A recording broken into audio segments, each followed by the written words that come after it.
Primeira expectativa para a temporada 2026. Ano passado a gente chegou na final de Copa do Brasil, no detalhe, acabamos não ganhando. Né? Como é que tá a expectativa para esse ano? Quais novas chegadas? A expectativa de outros jogadores que o próprio Admar falou aqui, que deve estar em negociação, mas que não está todo nome. Como é que tá aí a sensação para esse ano 2026? Mas a maior contratação do Vasco até agora foi a manutenção de todos os jogadores, inclusive o Ryan. O elenco hoje está mais próximo da identidade que você quer para o Vasco? A gente tem jogadores que embora não tenham terminado a temporada também, que foram muito importantes na minha chegada. Se a gente pegar o caso, principalmente do Tietê. Quando eu cheguei aqui, antes dele machucar, ele foi também dos 3 melhores jogadores do time, com toda certeza.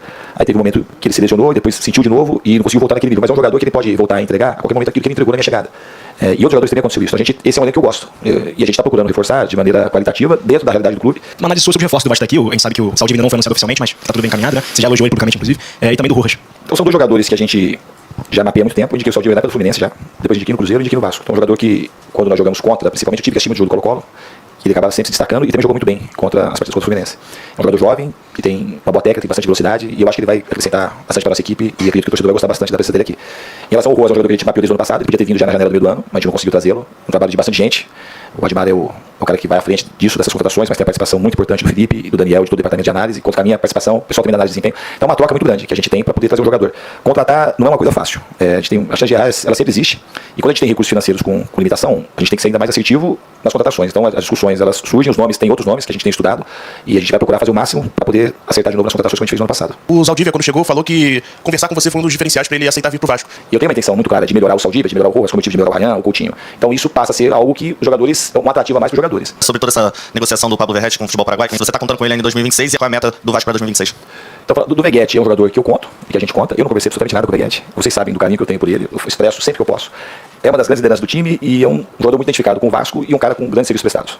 E a gente tem que saber respeitar muito, porque ele chegou aqui num momento muito difícil. Ele foi determinante, decisivo para que o Vasco permanecesse na Série A quando ele veio para cá, e todo mundo sabe disso. Então ele tem um peso e muito mérito. Eu acho que ele tem um carinho do torcedor de maneira geral e dentro do clube também.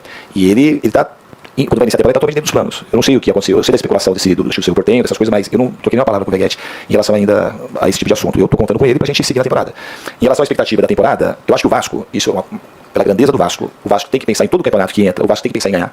Mas de orçamento, pensar em ganhar e querer ganhar, eu acho que é a primeira coisa e acho que é a única coisa que a gente tem que pensar. O que vai acontecer lá no final da temporada, a gente vai estar na Libertadores, disputando o rebaixamento, vai estar no meio da tabela, isso é um outro assunto. Mas o mínimo que a gente tem que ter aqui no Vasco, de todo mundo, do jogador, do presidente, do roupeiro, é um desejo imenso de ganhar a próxima partida e o próximo campeonato que está disputando. O que o torcedor pode esperar do Coutinho? Acho que do Coutinho pode esperar bastante entrega, é um dos jogadores que mais treina aqui.